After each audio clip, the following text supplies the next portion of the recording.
CRDA అధికారులతో CM Chandrababu సమీక్ష నిర్వహించారు. కాలుష్య రహిత ఇండస్ట్రియల్ పార్క్ ఏర్పాటుపై చర్చించారు. కరకట్టను పటిష్టపరిచేందుకు చేపట్టే చర్యలపై అధికారులు, నిర్మాణ సంస్థలతో చర్చించారు బాబు. మరోవైపు ఇవాళ రేపు కలెక్టర్ల సమావేశం నిర్వహించనున్నారు సీఎం. భవిష్యత్తు లక్ష్యాలను వివరిస్తారు. ఆపరేషన్ మోడల్లో పోలవరం బనకచర్ల ప్రాజెక్టు నిర్మాణం పూర్తి చేయాలన్నారు సీఎం చంద్రబాబు. జూన్ 20 నాటికి డిపిఆర్ సిద్ధం చేయాలని ఆదేశించారు. ఆర్థిక భారం తగ్గేలా సరికొత్తగా ఆలోచించాలని అధికారులకు సూచించారు చంద్రబాబు. అక్టోబర్ 20 నాటికి సిడబ్ల్యూసీ ఆమోదం పొందేలా చూడాలన్నారు సీఎం. ఏపీలో ఇంటర్నేషనల్ యూనివర్సిటీ ఏర్పాటుకు ఒప్పందం చేసుకుంది ప్రభుత్వం. మంత్రి నారా లోకేష్ సమక్షంలో జార్జియా నేషనల్ యూనివర్సిటీ ఒప్పందం చేసుకుంది. యూనివర్సిటీ ఏర్పాటుకు 1300 కోట్ల పెట్టుబడి పెట్టనుంది జీఎన్యూ. ఉత్తరాంధ్రలో జార్జియా యూనివర్సిటీ ఏర్పాటు చేయాలని నిర్ణయించారు. మొదట అమరావతిలో ఏర్పాటు చేయాలనుకున్న తర్వాత ఉత్తరాంధ్రలో జీఎన్యూ ఏర్పాటుకు మొగ్గు చూపారు. అభి చిన్న కన్ఫ్యూజన్, ఫ్లాట్ కొనాలా సైట్ కొనాలా? కన్ఫ్యూజన్ ఎందుకు, ఒక రియల్ ఎస్టేట్ ఎక్స్పర్ట్ తో మాట్లాడు. ఎలా? బాస్ వాలా బీ ద బాస్. ఉగాదికి తెలంగాణ మంత్రివర్గ విస్తరణకు ముహూర్తం ఫిక్స్ అయింది.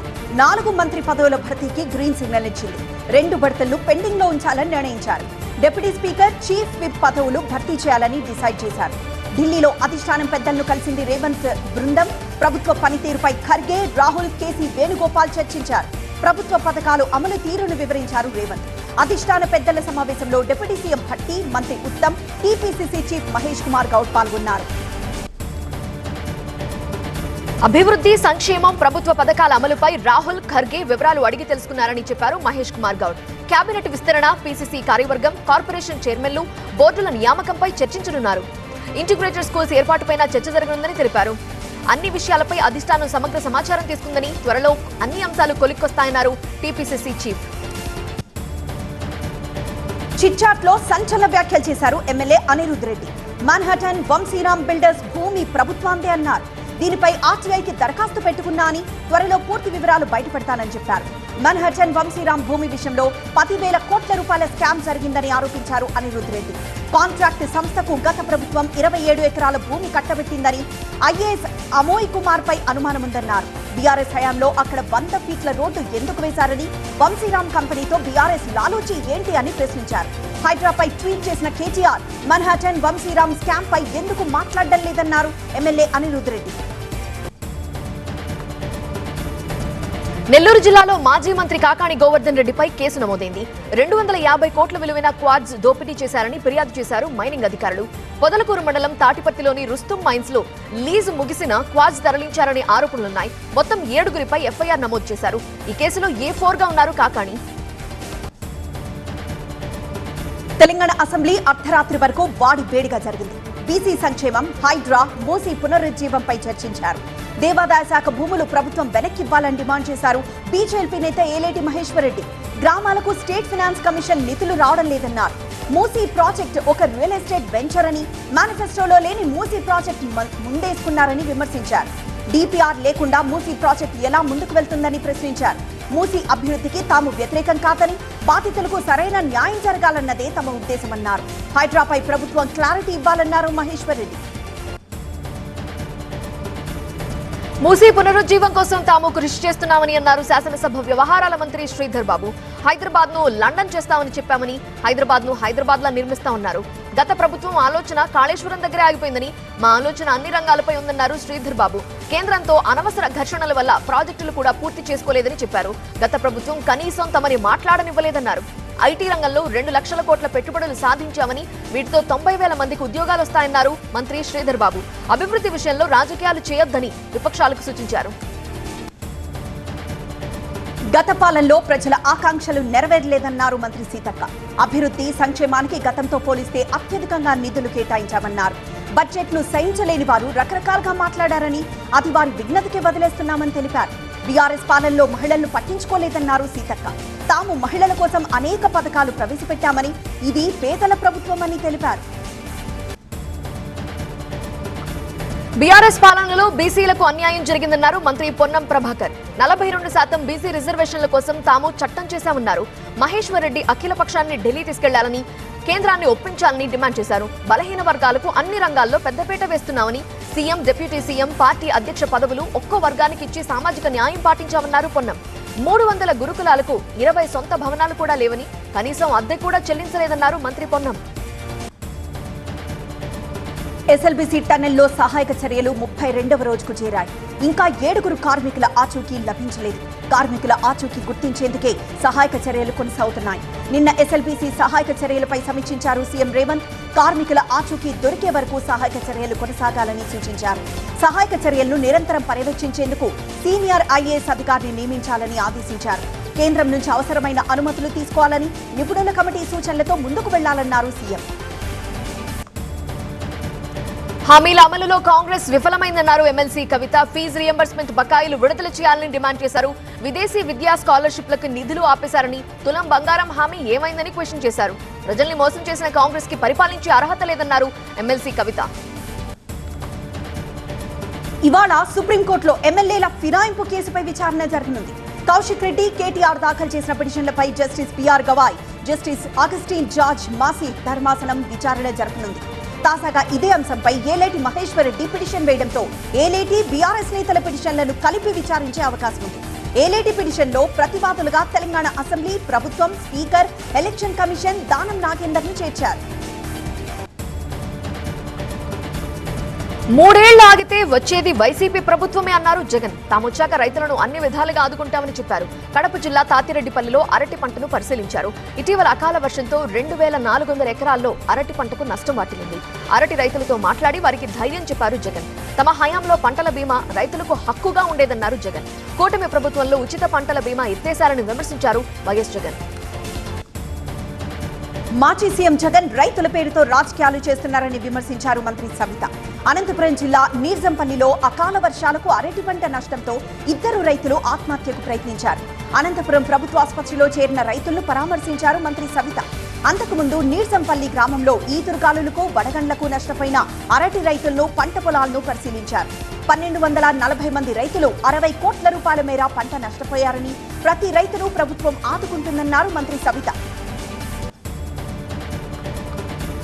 విశాఖ జీవీఎంసీలో రాజకీయాలు వేడెక్కాయి. మేయర్పై అవిశ్వాసం నోటీసుల తర్వాత వైసీపీ అప్రమత్తమైంది. కార్పొరేటర్లను కాపాడుకునేందుకు వైసీపీ క్యాంప్ నిర్వహిస్తోంది. బెంగళూరుకు 21 మంది వైసీపీ కార్పొరేటర్స్ ని తరలించింది. ఇవాళ వైసీపీ క్యాంపుకు వెళ్లనున్నారు మేయర్. మరోవైపు వైసీపీ కార్పొరేటర్లను చేర్చుకునేందుకు కూటమి కూడా ప్రయత్నాలు చేస్తోంది. వైసీపీ కార్పొరేటర్ల క్యాంపు రాజకీయంపై టీడీపీ విశాఖ జిల్లా అధ్యక్షుడు గండి బాబ్జీ విమర్శలు చేశారు. వైసీపీకి బలముంటే క్యాంపులెందుకు అని ప్రశ్నించారు. బెదిరించి క్యాంపు రాజకీయాలు చేయాల్సిన అవసరం తమకు లేదన్నారు. అభిమానం ఉంటే వస్తారు, లేకపోతే లేదని చెప్పారు. గౌరవం కాపాడుకోవడానికి మేయర్ రాజీనామా చేస్తారన్నారు. ఓడిపోతామని తెలిసి కూడా క్యాంపులు చేస్తున్నారని, పార్టీ డబ్బులు పెట్టింది కాబట్టి కార్పొరేటర్లు ఎంజాయ్ చేసొస్తారన్నారు గండి బాబ్జీ. కలియుగ ప్రత్యక్ష దైవం శ్రీ వెంకటేశ్వర స్వామి ఆస్తుల పరిరక్షణకు టీటీడీ సిద్ధమైంది. చైర్మన్ బిఆర్ నాయుడు అధ్యక్షతన సమావేశమైన టీటీడీ బోర్డు 2025-26 సంవత్సరానికి 5258 కోట్ల బడ్జెట్ కు ఆమోదం తెలిపింది. శ్రీవారి ఆస్తుల పరిరక్షణ కోసం కమిటీ వేయాలని నిర్ణయించింది. తిరుమల చరిత్ర మూలాలున్న వివిధ ప్రాంతాల్లోని ఆలయాలను పునరుద్ధరించాలని నిర్ణయం తీసుకున్నారు. అందులో భాగంగా కొడంగల్లో కోనేటి రాయుడి ఆలయాన్ని నిర్మించనుంది టీటీడీ. ఎన్టీఆర్ జిల్లా తొర్రగుంటపాలెంలో అగ్ని ప్రమాదం జరిగింది. సాయి కోల్డ్ స్టోరేజ్ లో మంటలు చెలరేగి మిర్చి తగలబడిపోయింది. మిర్చి ఘాటు పొగతో స్థానికులు ఇబ్బందులు పడ్డారు. జేసీబీతో కోల్డ్ స్టోరేజ్ గోడలు కూల్చి మంటలార్పుతున్నారు ఫైర్ సిబ్బంది. 4 ఫైర్ ఇంజన్లతో మంటల్లో అదుపు చేస్తున్నారు. ఘటనా స్థలానికి చేరుకుని అధికారులకు సూచనలు చేస్తున్నారు జగ్గయ్యపేట ఎమ్మెల్యే శ్రీరామ్ తాతయ్య. కుకట్పల్లి పోలీస్ స్టేషన్ పరిధిలోని 1 సిటీ దగ్గర గంజాయి అమ్ముతున్న 2ని అరెస్ట్ చేశారు ఎస్టీఎఫ్ పోలీసులు. నిందితులు జగన్మోహన్, అరుణ్ కుమార్లను అదుపులోకి తీసుకుని వారి నుంచి కేజీ డ్రై గాంజా, 2 మొబైల్ ఫోన్లు, బైక్ ని స్వాధీనం చేసుకున్నారు. విశాఖపట్నం నుంచి హైదరాబాద్ కు గంజాయి తీసుకొచ్చి అమ్ముతున్నట్లు గుర్తించారు పోలీసులు. హైదరాబాద్ లో అంతర్జాతీయ డ్రగ్ పెడ్లర్ ని అరెస్ట్ చేశారు సెంట్రల్ జోన్ టాస్క్ ఫోర్స్ బృందం, కాచిగూడ పోలీసులు. కాచిగూడ డీమార్ట్ వద్ద అనుమానాస్పదంగా తిరుగుతుండటంతో అదుపులోకి తీసుకుని విచారించారు. నైజీరియన్ గాడ్విన్ ఇఫియా నుండి 7 గ్రాముల కొకైన్, 2 మొబైల్ ఫోన్లని స్వాధీనం చేసుకున్నారు. 2015లో స్టూడెంట్ వీసాపై వచ్చిన ఈ నిందితుడు 2016లో వీసా ముగిసిన హైదరాబాద్ లోనే ఉంటున్నాడని పోలీసులు తెలిపారు. ఒడిశాలో గంజాయి మాఫియా రెచ్చిపోయింది. అక్రమంగా నిల్వంచిన గంజాయిని పట్టుకునేందుకు వెళ్లిన పోలీసులపై దాడికి దిగింది. గజపతి జిల్లా జుబా పంచాయతీలోని పిడియారిలో జరిగిన ఘటన ఆలస్యంగా వెలుగులోకి వచ్చింది.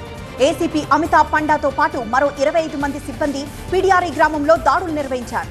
అక్రమంగా నిల్వ ఉంచిన 21 క్వింటాల గంజాయిని సీజ్ చేసి 6గురిని అదుపులోకి తీసుకున్నారు. గంజాయితో పాటు నిందితులను తీసుకుని వెళ్తూ ఉండగా రహదారులకు ఇరువైపులా చెట్లను వేసి వారిపై రాళ్లు కర్రలతో దాడి చేశారు స్థానికులు. రాహుల్ గాంధీ పౌరసత్వం కేసు విషయంలో నిర్ణయం తీసుకునేందుకు కేంద్రానికి అలహాబాద్ హైకోర్టు 4 వారాల గడువు ఇచ్చింది. 8 వారాల గడువు ఇవ్వాలని కేంద్ర హోంశాఖ చేసిన అభ్యర్థనను కోర్టు తిరస్కరించింది.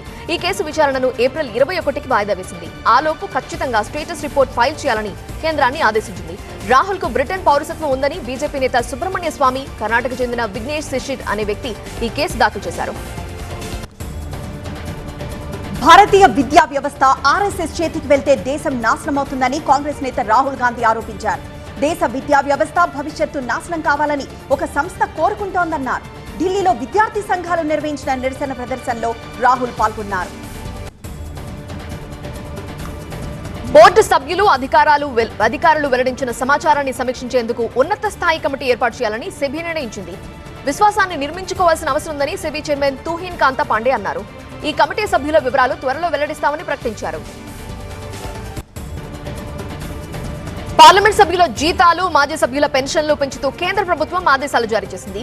తాజా పెంపుతో ఎంపీల జీతం నెలకు ₹1,00,000 నుండి ₹1,24,000కు పెరగనుంది. మాజీ ఎంపీల పెన్షన్లు 25,000 నుండి ₹31,000కు పెంచారు. ఏప్రిల్ 1 నుండి కొత్త జీతభత్యాలు అమల్లోకి వస్తాయి. న్యాయ వ్యవస్థ జవాబుదారీతనం, ఎన్జేఏసీ చట్టంపై నిర్మాణాత్మక చర్చ కోసం రాజ్యసభ అధ్యక్షుడు జగదీప్ ధన్కడ్, పెద్దల సభ నాయకుడు నడ్డా, విపక్ష నేత మల్లికార్జున ఖర్గేతో సమావేశమయ్యారు. ఢిల్లీ హైకోర్టు న్యాయమూర్తి జస్టిస్ యశ్వంత్ వర్మ వ్యవహారాన్ని రాజ్యసభలో కాంగ్రెస్ సభ్యుడు జయరాం రమేష్ ప్రస్తావించినప్పుడు చర్చకు తగిన మార్గాన్ని వెతుకుతానని ధన్కడ్ సూచించారు. సంచలనం సృష్టించిన Kolkata RG Kar medical college doctor అత్యాచారం, హత్యకు సంబంధించి కేసు డైరీ సమర్పించాలని సిబిఐని కోల్కతా హైకోర్టు ఆదేశించింది. అలానే అది రేపా, గ్యాంగ్ రేపా అనే విషయంపై దర్యాప్తు నివేదిక కూడా అందించాలని సూచించింది. ఈ కేసు తదుపరి విచారణ ఏప్రిల్ 4కి వాయిదా పడింది. కర్ణాటక కల్బుర్గిలో శరణ బసవేశ్వరుడి మహారథోత్సవం వైభవంగా జరిగింది. సాంప్రదాయబద్ధంగా బసవేశ్వరుడి పల్లకీ సేవను రథం చుట్టూ నిర్వహించారు. ఈ వేడుక చూసేందుకు పెద్ద సంఖ్యలో భక్తులు తరలివచ్చారు. రాజ్యాంగానికి వ్యతిరేకంగా ఎవరు మాట్లాడినా తాము మౌనంగా చూస్తూ ఉండమని కాంగ్రెస్ అధ్యక్షుడు మల్లికార్జున ఖర్గే స్పష్టం చేశారు. న్యాయ వ్యవస్థలో భారీ అవినీతి చోటు చేసుకుందని, ఆ విషయాన్ని విపక్షం ప్రస్తావించకుండా బీజేపీ కొత్త విషయాలు మాట్లాడుతోందని ఆరోపించారు. ముస్లింలకు రిజర్వేషన్లు అంటూ కొత్త వివాదాన్ని రెచ్చగొడుతున్నారని ఖర్గే అన్నారు. పెరుగుతున్న విద్యార్థుల ఆత్మహత్యలపై సుప్రీంకోర్టు ఆందోళన వ్యక్తం చేసింది. ఉన్నత విద్యా సంస్థల్లో ఆత్మహత్యల నివారణ, విద్యార్థుల మానసిక సమస్యలు చక్కదిద్దేందుకు ఉన్నత స్థాయి కమిటీ ఏర్పాటు చేసింది. సుప్రీంకోర్టు రిటైర్డ్ న్యాయమూర్తి జస్టిస్ రవీంద్ర భట్ ఈ కమిటీకి అధ్యక్షత వహిస్తారు. రైతుల ఆత్మహత్యల కంటే దేశంలో విద్యార్థుల ఆత్మహత్యలు పెరిగిపోయాయని సుప్రీంకోర్టు తెలిపింది. విదేశీ సంస్థాగత పెట్టుబడులు రావటం, బ్యాంకింగ్ షేర్లలో లాభాలు స్టాక్ మార్కెట్లో ఉత్సాహాన్ని నింపాయి. సెన్సెక్స్, నిఫ్టీ వరుసగా 6వ సెషన్లోనూ లాభాలు నమోదు చేశాయి. సెన్సెక్స్ 1079 పాయింట్లు, నిఫ్టీ 308 పాయింట్ల లాభాన్ని నమోదు చేశాయి.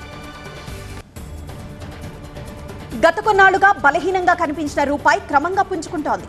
వరుసగా 7వ సెషన్లోనూ డాలర్తో రూపాయి బలపడింది. నిన్నటి ట్రేడింగ్ లో 31 పైసలు బలపడి రూపాయి 85.67కు చేరుకుంది. తాజా పెరుగుదలతో ఈ ఏడాది ఇప్పటి వరకు వచ్చిన నష్టాలను రూపాయి అధిగమించింది. ఐపీఎల్ 18th సీజన్ను ఢిల్లీ క్యాపిటల్స్ థ్రిల్లింగ్ విక్టరీతో ఆరంభించింది. విశాఖలో రసవత్తరంగా జరిగిన మ్యాచ్లో ఢిల్లీ లక్నోపై 1 వికెట్ తేడాతో ఉత్కంఠ విజయాన్ని అందుకుంది. లక్నో నిర్దేశించిన 210 పరుగుల ఛేదనలో ఢిల్లీ మరో 3 బంతులు మిగులుండగానే 9 వికెట్లు కోల్పోయి ఛేదించింది. అశుతోష్ శర్మ అద్భుత ఇన్నింగ్స్ కు తోడు విప్రేజ్ నిగమ్ స్టబ్స్ పోరాటం ఆ జట్టును గెలిపించింది. మొదట బ్యాటింగ్ చేసిన లక్నో 20 ఓవర్లలో 8 వికెట్ల నష్టానికి 209 పరుగులు చేసింది. నికోలస్ పూరన్, మిషెల్ మార్ష్ దంచి కొట్టిన బౌలర్ల వైఫల్యంతో ఆ జట్టు ఓటమి వైపు నిలవక తప్పలేదు.